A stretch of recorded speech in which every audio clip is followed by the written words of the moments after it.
برنامه جالب و باور نکردنی ایدی سیتا قاسمی با هنرمندان مشهور کشور از جمله غزال نایت.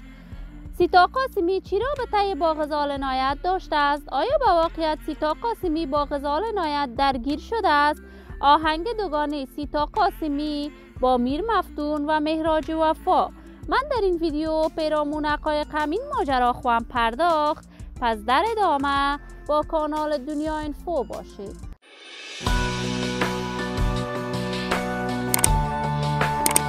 سلام و سلامتی نثار هر یک از شما همراهان خوب کانال دنیا اینفو.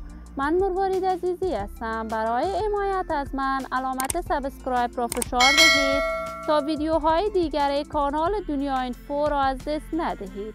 سیتا قاسمی یکی از هنرمندان محبوب کشور. صدا و سیمای سیتا قاسمی در دلهای مردم افغانستان عکس است. سیتا قاسمی عاشقانه میخواند و عاشقانه آهنگهایش را مردم افغانستان میپسندد. سیتا قاسمی برنامه‌های مختلف همساله برای دوزاران و طرفداران صدایش در سرتاسر جهان برگزار میکند.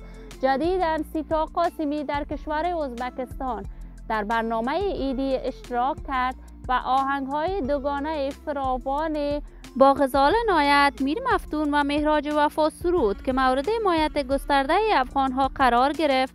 تازه تصاویر سیتا قاسمی در صفحات مجازی نشر شده است که وی با غزال نایت درگیر شده است، اما تاکنون معلوم نیست دلیل جنگ و درگیری سیتا قاسمی و غزال نایت چی بوده است. این همه در حالی است که غزال نایت هنرمند خوب کشور همیشه در رقابت هنری با هنرمندان دیگر کشور بوده است و همیشه خواسته از آریانا سعید یک گام جلوتر باشد.